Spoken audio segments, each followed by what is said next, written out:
September is National Recovery Month. It was started in 1989 as a way to celebrate those who have had the courage to seek help for substance abuse disorder. So this impacts families across the country. And right here in Arizona, last year, more than 100,000 Americans died from drug overdoses, including more than 2,600 Arizonans.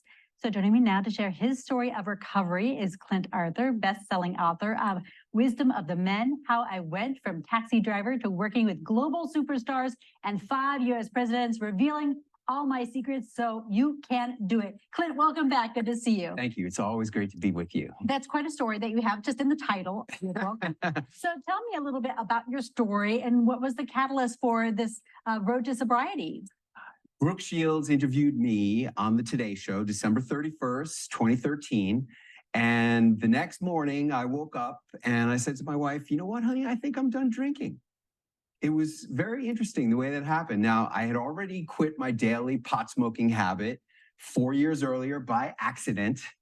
And so now I have been completely clean and sober for more than 9 years. It'll be 10 years in January, so congratulations. Thank you. Thank you. It's an amazing thing. And the real impact is self-confidence. And as you probably know, self-confidence is everything. If you want to make more money, have a better life, make better decisions in your life, self-confidence is where it's at. And that's been the big surprise about sobriety, is having me be more self-confident. So I have to back up to a couple of things you said. What was about this interview with Brooke? How did Brooke change your life? And then you said you accidentally quit pot? Yeah, I mean, my big goal was to get on the Today Show. And I never expected that Brooke Shields would be sitting where you are. And when I achieved that peak state of my goals, it made me feel like I had hit the peak of Maslow's hierarchy of needs, if you really want to know. And that's self-actualization. And I no longer felt compelled to drink. And it really was, boom, I quit drinking like that. Wow. Now, I quit smoking pot accidentally when I was at a raw vegan retreat trying to lose some weight.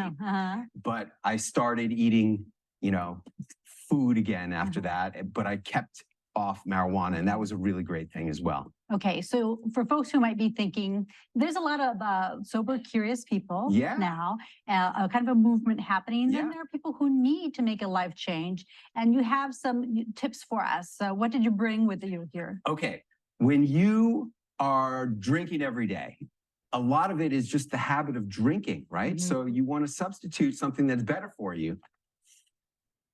Agua. They're going to tempt us with ice cold water. You got to be a connoisseur of flat water and sparkling waters, and that will be very helpful for you. Okay. The next thing that's really important is you got to substitute out. Like I used to actually Google, I swear to God, Jaime, I go on Google and I would type in, what do you do with all your extra free time if you're not drinking alcohol anymore? There's no answer for that question on Google. So don't drink, don't smoke. What do you do? Yeah, I know the song. Well, so you swim. Well, you swimmer now? That's not there yet. What I did was self-improvement. And I started listening to a lot of audio podcasts and audio books on tape, walking my dog a lot. And it helped me to lose weight and to improve my life. And then we've got 30 seconds. Okay. Tea and coffee, obviously great. What do you really love to do? Okay. I love swimming in tropical waters. That's why I'm in Acapulco these days. Stop it. And, that when you look at what do you really love doing instead of drinking and alcohol, which is really just marketing from the companies, that's going to help you a lot. And then there are some apps. Yeah, tell us about that. Okay. The sober dating apps. Unfortunately, if you're dating a person or married to a person who doesn't want you to be sober, it's going to be so much harder because they're going to tempt you with your favorite alcohols, your favorite bottles of wine, and you need to be with somebody who supports you in your sobriety. And then there's a bunch of great local places where you can go to get mocktails so that you don't feel like you're missing out. Bitter and Twisted, Garden Bar, Century Grand in Phoenix, Hula's Modern Tiki in Scottsdale, Drink Me Tea Room in Tempe, and The Nixer is a pop-up at Westgate. And they'll be there this weekend. So look at you doing your local research. Hey, from Acapulco. It's good to see you again. We've known each other for years, and I didn't know about the sobriety. So congratulations on almost 10 years. Thank you. What a feat that is. Thank you. And the Wisdom of the Men is the book if you'd like more information about Clint.